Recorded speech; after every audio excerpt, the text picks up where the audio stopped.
I'm Betty Johnson, Assistant Dean for Faculty and Staff Diversity, Development, and Leadership at the Harvard T.H. Chan School of Public Health, where we are committed to solving serious health and social problems facing the world. Our success in addressing these issues has huge implications for the future. No factor is more important to this pursuit than outstanding leaders. Therefore, the goal of Voices in Leadership is to highlight the experiences of those confronting these major challenges and to better understand what effective leadership is and how it can affect change. We believe these lessons and insights should be shared widely, and thank you for joining us today. Good afternoon and welcome to Voices in Leadership. My name is Eric Anderson, the Deputy Director of this program, and I have the privilege of introducing our distinguished guest today. Kakenya Ntaiya's life was supposed to follow a traditional path. Engaged at age 5, the expectation was that as a young teenager, she would then leave school and marry. But Kakenya had a different plan. She negotiated with her father to undergo female genital mutilation only if she could go back to school.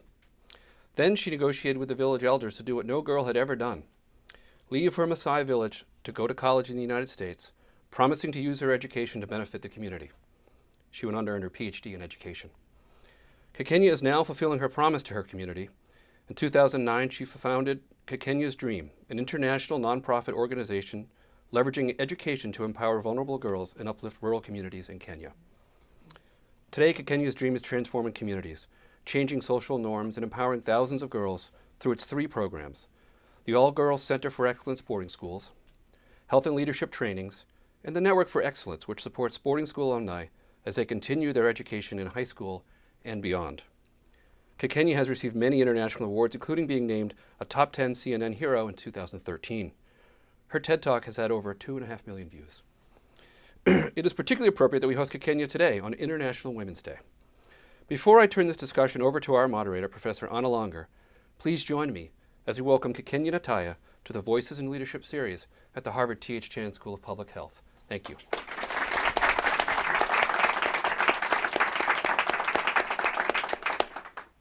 Hello. Happy International Women's Day. Happy International Women's Day I would to love you. to start on that happy note. Thank you so much for being with us today. Your story is so inspiring and so important, and all of us have so much to learn from you. I would like to ask you a few questions. One of them is I was very impressed when I read that you had engaged in that successful negotiation with your father when you were a young teenager. I was curious about the factors that empowered you, that enabled you to make that negotiation successful. What do you think helped you? I'm really glad to be here today, especially on this very important day, International Women's Day, when events like this one are being held all over the world by women and men who are both celebrating women's equality and assessing the progress and setbacks.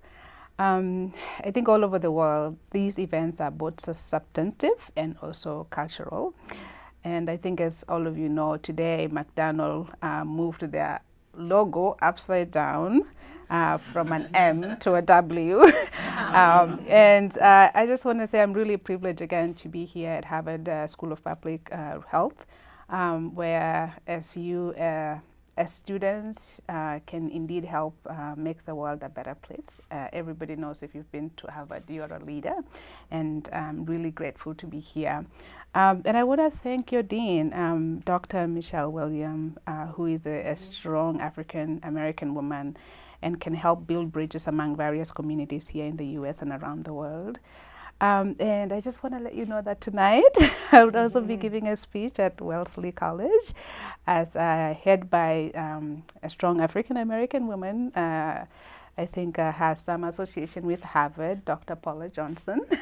It is the first Women African Conference that is being sponsored by MasterCard. I'm really grateful again and to having this conversation with you. I know you've been in the forefront, you're a leader in the NGO world with your work in gender health. I think the questions you ask me and the discussions we'll have here today truly reflects the power and the need to have a strong local NGOs that really transform the situation for women throughout the whole world. So to answer your question, I think, I always go back to that very moment that, approaching my dad. And I think, I didn't know then that I was actually courageous. I think over time, I now realize that was very courageous of myself being 12 years old, approaching my dad and telling him that I want to go back to school. What was, I think for me, the thing that was driving me is that I had gone to school and I saw that female teachers, I had a picture of a female teacher who dressed nicely, who, was riding on the board. And I also had a picture of my mother who was very hardworking. I helped her in the farm, and the life was very difficult for her. So I think really when you go back to what was driving me is that I was focusing on the dream and looking at the picture of a head teacher and looking at also the picture of my mother, and I thought, you know what, I'm going to go for the teacher's picture. Yes. Oh, wonderful. So when you had to choose among different fields of study, what made you decide to go after higher education in education? I mean, you could have studied health, you could have studied development. Why did you think that education was the best way to improve the lives of girls and women in Africa and elsewhere? So from an age of a young age, I mean, I think it all goes back to that dream of being a teacher. And I think my initial dream was to be in a class and teach in a class and really impact the life of kids in a classroom. But when I got an opportunity to study at Randolph-Macon Women's College in Lynchburg, Virginia, I was actually coming, at that time I had grown my dream to, I actually wanted to study economics and banking, and I wanted to have a lot of money. But when I reached there, the whole world kind of opened up for me, where for the very first time I took a class on political science, I took a class on international relations. I was learning about human rights, I was learning about female genital cutting, I was learning about the right for girls to be in school, and I was learning about gender-based violence and sexual violence, and kind of like everything that I went through and saw in my village was in the textbooks. Mm-hmm. So my first degree was actually in international relations and political science. And as I got off college, I got an opportunity to work for United Nations Population Fund, which was really at a big scale where I really got to amplify my voice to talk about the issues that affect girls, and also to go further in terms of like raising the awareness that the young people need to be at the table, because most often we advocate for young people, but we actually don't bring them on the table. So through all that, I think, I was really struck by the government of Kenya at that time had, opened up this, law, like it's free primary education. And it was like everywhere we go in the world, we're talking about free primary education, compulsory primary education. And when I went back to my village,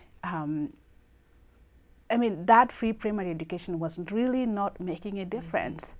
It was crowding the classrooms. So you'll find one teacher with 70 students. You would not find any learning materials, and you end up we were foregoing the quality of education. So you find out that girls, when they're in those situations, they are mostly marginalized and left out because they are not the ones who are raising their hands, they are the boys who are raising their hand. So I was really driven by the fact that I knew education had made a difference in my life, and that I was living well and doing well, and I was speaking, and I felt that there was a gap that needed to be felt. And so going back to doing my PhD in education was really to find out how can we create policies and how can we create programs that actually truly empowers children.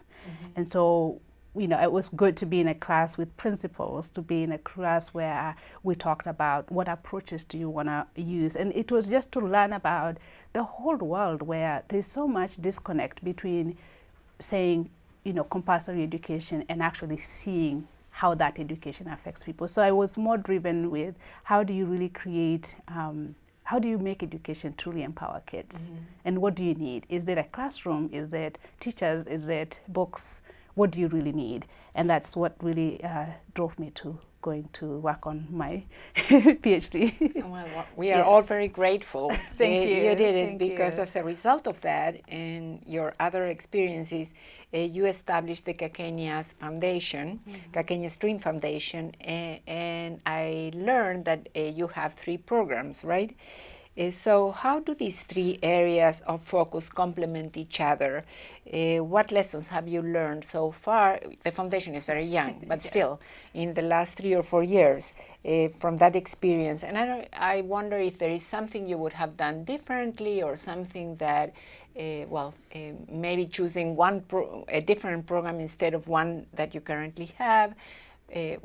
What are your preliminary conclusions so far? So all the programs that we have, it's not that we sat down and came up with a business plan and a strategic plan, and which is great to have. But I went to get a PhD in education, so business is not my field. But I think what I realized is that when I started the school, I was actually still a student at the University of Pittsburgh. And at that time, I only had friends, and I didn't really have I didn't have an organization that existed, and I wanted to change the life of kids. I was tired actually seeing girls get mutilated, seeing girls getting married. I was tired of seeing that. Mm-hmm. And so I remember telling my professor I'm going to start a school, but my goal was to start with 10 girls. But when I arrived, 100 girls came. And so you think there, okay, your plan of 10 became my plan of 30. And what I learned that day is that as we took 30 girls, 70 girls went back home. Mm-hmm. What happens to them? And I met them, I knew them, and you couldn't just let go. And so the other program that came from that was like, okay, it was more a drive for us to reach more girls, because we knew that we really wanted to focus on a specific small group of girls to give them all that we can to ensure that they become the thriving leaders in the society. But we always thought about the ones that have gone. So we started the program where we go into schools and we train, because I knew that if you provide people information, they can make the right decisions. So we started going to schools and talking about FGM. We started talking with girls, and then all of a sudden we found ourselves talking with boys too. So the program is targeting both boys and girls. And then as we grew our girls, they started going to high school. We realized we didn't have a high school. You can't just drop them. Our program is not girls come to school and then you find your way to high school and college and all. We are truly invested in them until that time they fly out and become leaders. So all our programs are interconnected, and we've really grown with the girls. We've learned over the years that you have to be patient, and you have to be persistent, and you can't just say this is the end of it. I think to truly empower a girl or a woman, you really have to focus on a holistic program. And yes, we need uniform, yes, we need food, but yes, she does need to learn about self-defense so that she can defend herself when she's going to collect firewood. And she needs to have a teacher who believes in her. And yes, she needs to know that I have a dream. And yes, if I want to become a politician or a member of parliament or a banker, it's possible. So you can't just silo yourself into one saying that my true work is in the classroom. You cannot achieve everything if you cannot follow the girl, including her family, being part of her empowerment. So that's what all the programs are very interconnected. It's all about, we are the very first in the very rural place. So we were charting a very uncharted ground, pushing traditions and boundaries, and we learned along the way. And I think if you ask if they're, I've really never, like every single part, I embrace it. I reach out to people to help me, guide me, and I'm happy where we are and where we're going. Yes, Yes. absolutely. Yes. So now that you mentioned boys, another question I had for you is whether you work with boys and men and girls and women differently. What are the approaches you use to achieve those goals? Because, well, obviously men are very important to achieve women's equality, and you said it at the beginning.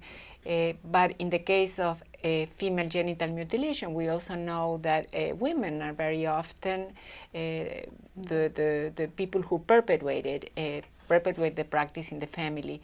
So do you use different messaging? Do you use different approaches, platforms to work with men and women or girls and boys? We use one single recipe, a girl. We educate a girl.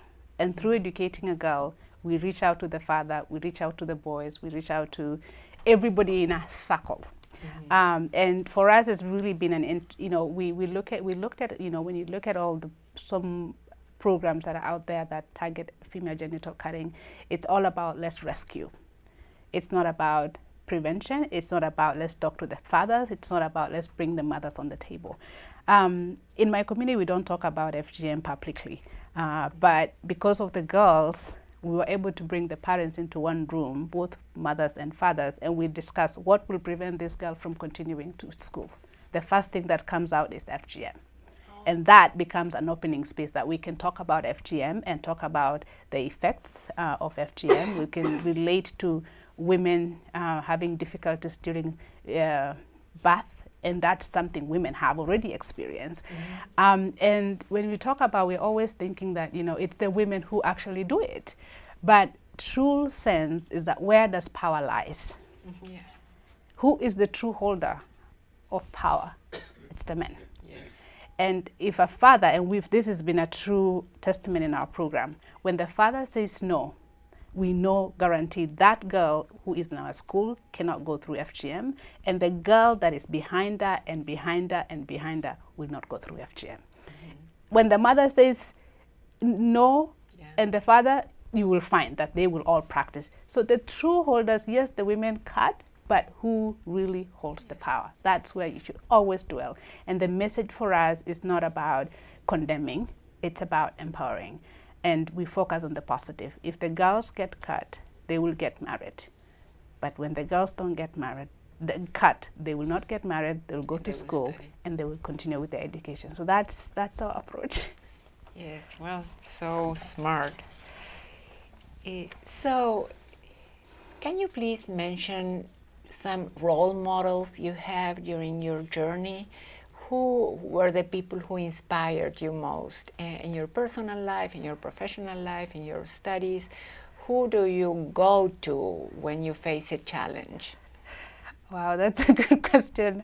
I have a village of women around me, maybe a few men, but a lot of women.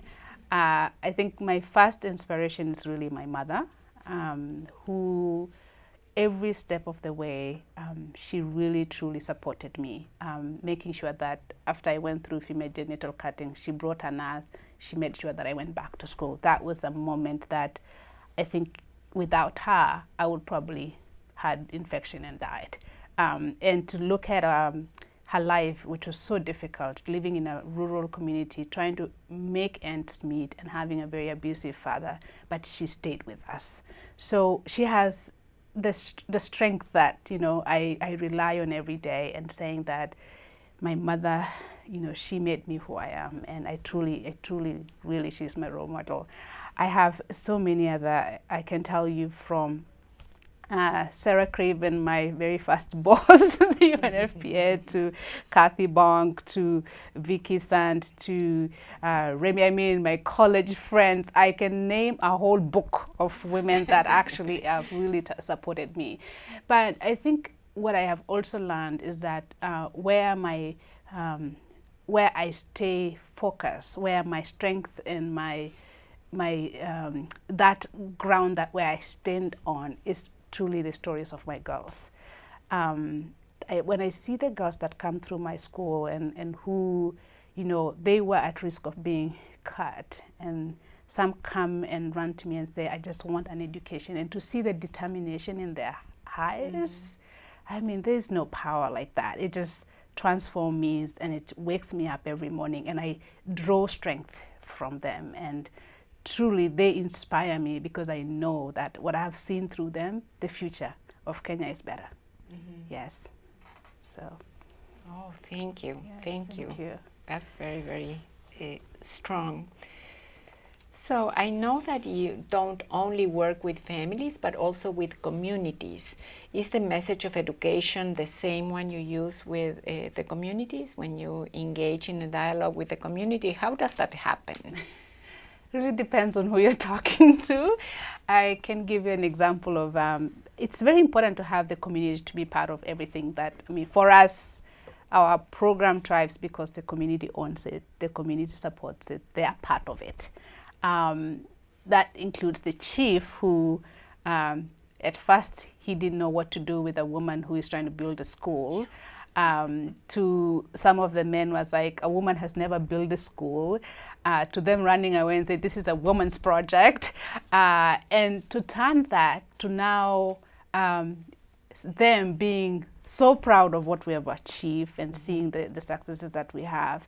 I think the biggest thing that I learned earlier on is the importance of those gatekeepers, the custodians of the culture, and that for sure the chief and the elders who are always part of it. So I'll call the meeting and they will come, most of the time 100% men, and I will turn the conversation to being, this is the idea, and that going forward, they will be singing my message, that it's their message. So they own it and they run with it. And how do to you me, do that? I'm happy with that. Well, I mean, because I grew up in the village, I knew what they want. They want power, they want to own, they want to be recognized. So it's okay to run a program and have a chief run the whole, be an MCA. I mean, it doesn't cost me anything, just come and talk. So that's their role, that's what they do. So you can't tell them not to be part of that because that's where they thrive. So just give them the message and then they will thrive with it. Just use what they know already. Just change your messaging. Yeah, that's so incredibly smart. Thank you. Do you also work with other groups, other NGOs that do similar work? Are there any in Kenya or in other parts of Africa or the world where female genital cutting is a big issue? Well, I look at our work as part of a global movement. You can never be alone. It doesn't. I mean, you can't do much alone. So we are part of groups like the Girls Not Bride, which is really the big advocate on child marriage. We work with the Girl Generation, which is really focusing on FGM. We have lots of local networks within our country that are focusing on, meetings that we work together. So you really have to always be part of the bigger, we're guided by, the UN Sustainable Development Goals. We are guided by the African Union framework. So you really have to look at, these are the global ones, but how do you translate that to come to your local? So we are part of a bigger movement. We're not just educating a few girls, but we are transforming Kenya and the world through education and really linking ourselves up. You can't be a silo in changing this kind of practices that we do. Absolutely. And how are you measuring your success? Are you measuring it through retention of girls in school, to what girls do after they finish at your school, if that has already happened? I don't have a clear sense of that, considering how young the Kakenya's Dream Foundation is. What are your main measures of success? I love that question because that's a true professor talking. Evaluation. Exactly. And that was a good one. I think, I think one of the things that I've struggled with is really how do you measure true impact in a girl's life? Do you measure by her finishing school? That's great, she could finish school. But how do you measure empowerment? How do you measure empowerment? It's difficult. It's very difficult. So yes, we use the traditional methods, retention, our success rate in terms of, 100% of our girls have not gone through female genital cutting. 100% of them have not gone through marriages. We have the very first cohort of our girls finishing high school and continuing to university. We have those normal ways of measurement, but I think the biggest question, and I challenge the people of Harvard to come up with the formula of how do you truly measure empowerment. It's not, there's something within a girl that is empowered that you can never really measure. She can be speaking up, but you can't really put a metrics on what equals to that girl who raises the hand in class and say, I want to answer, or that girl who says, no, I will not go to through FGM. What is the measurement for that? So I look forward to finding some metrics for that, truly. The smiles they have, the food that changes the way their skin and their hair. I don't know. Yeah, I'm looking forward to that. So many signs. Yes. That's wonderful. To wrap up, I have a question about your hopes and dreams for the foundation, for Kenya, and basically for the world, for girls around the globe. What are those big hopes and dreams? I think I have one hope. One hope is really where I want to see a world where both girls and boys are treated equally. I want to see a world where girls, we don't talk about FGM anymore.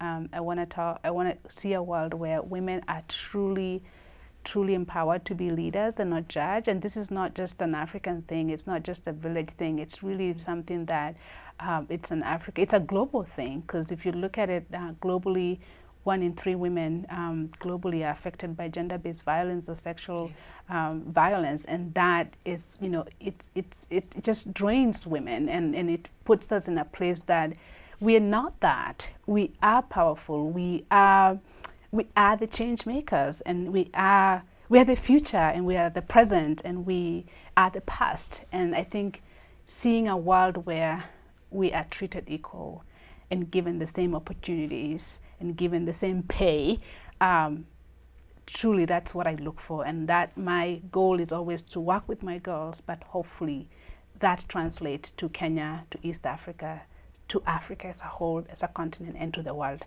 That's my true, and of course I can't forget this, my girl being a president of Kenya. Yes. That I look forward to. We want that. We would vote for her. That. Yeah. Thank you so much. Are you optimistic? Do you think we are moving in the right direction? As a global community, I think we are. There are setbacks, but I think those setbacks is really a reminder of how we can't stop, but how to keep pushing forward. As this year, we are pressing for progress, and we are going to press for progress, and it's time for women to just keep pushing forward until we get there. And we want the men to be part of that, truly be part of that. Yes. Thank you. That's really wonderful. Thank you. Any final thought that you would like to share with us? I'm really privileged again and honored to be here, because I think, everywhere I've been, whether in Kenya, you have a very strong network of Harvard alumni there, who some of them are part of my board in Kenya.